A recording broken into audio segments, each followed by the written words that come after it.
ಆದರೆ ನಮ್ಮ director sir ಅವರು ಫಸ್ಟ್ ನಾವು ಹುಟ್ಟಿರೋ ಊರಲ್ಲೇ ಪ್ರಚಾರಕ್ಕೆ ಹೋಗೋಣ, ಅಲ್ಲಿಂದನೇ ನಮ್ಮ ಜರ್ನಿ ಶುರು ಮಾಡೋಣ ಅಂತ ಬೀದರಲ್ಲೇ ಫಸ್ಟ್ ರಿಲೀಸ್ ಮಾಡ್ತಾ ಇದ್ದಾರೆ. ಸೆಂಟರ್ ಆಗಿ ತಗೊಂಡು ಇಲ್ಲೇ ಅದ್ಧೂರಿಯಾಗಿ ಸಂಭ್ರಮಾಚರಣೆ ಮಾಡೋಣ. ಯಾಕಂದರೆ ನಮ್ಮವ್ರು ಇರ್ತಾರೆ, ನಮ್ಮ ಕುಟುಂಬದವ್ರು ಇರ್ತಾರೆ, ಇಲ್ಲೇ ಕಲ್ಯಾಣ ಕರ್ನಾಟಕ, ಬಸವಣ್ಣನವರು, ಅಕ್ಕ ಮಹಾದೇವಿ ಅವರು, ಅನೇಕ ಶರಣರು ಬಂದು ಹೋಗಿರುವಂಥ ನಾಡು, ಇಲ್ಲಿಂದನೇ ಶುರು ಮಾಡೋಣ ಅಂತ ಮಾಡಿದ್ದಾರೆ. ಇದರಲ್ಲಿ ನಾನು ಅಕ್ಕ ಮಹಾದೇವಿ ಪಾತ್ರ ಮಾಡಿದ್ದೀನಿ. ಈಗಾಗಲೇ ಎಲ್ರಿಗೂ ಗೊತ್ತು. ತುಂಬ ಜನ ಟ್ರೈಲರ್ ನೋಡಿಬಿಟ್ಟು ಹೇಳ್ತಿದ್ದಾರೆ ತುಂಬ ಚೆನ್ನಾಗಿ ಮಾಡಿದ್ದೀರಾ ಆ್ಯಕ್ಟಿಂಗು ಅಂತ.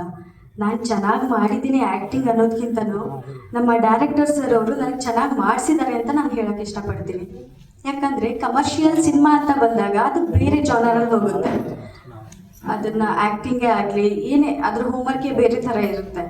ಆದರೆ ಧಾರ್ಮಿಕ ಸಿನಿಮಾಗಳಂತ ಬಂದಾಗ ಇದಕ್ಕೆ ನಾವು 1-2 ತಿಂಗಳ ಮುಂಚೆಯಿಂದನೇ ನಮ್ಮ ಹೋಮ್ವರ್ಕ್ ಶುರು ಆಗುತ್ತೆ.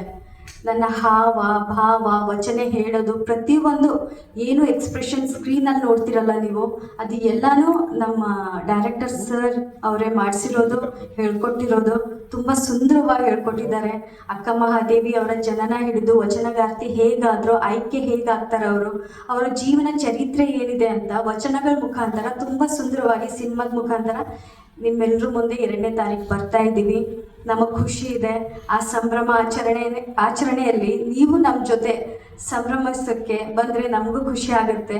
ಸಿನಿಮಾ ರಿಲೀಸ್ ಆಗೋಕ್ಕೆ ನೀವೆಲ್ಲ ಎಷ್ಟು ಕಾತುರದಿಂದ ಇದ್ದೀರೋ ಅದೇ 10 ಪಟ್ಟು ಕಾತುರದಿಂದ ನಾನು ಇದ್ದೀನಿ.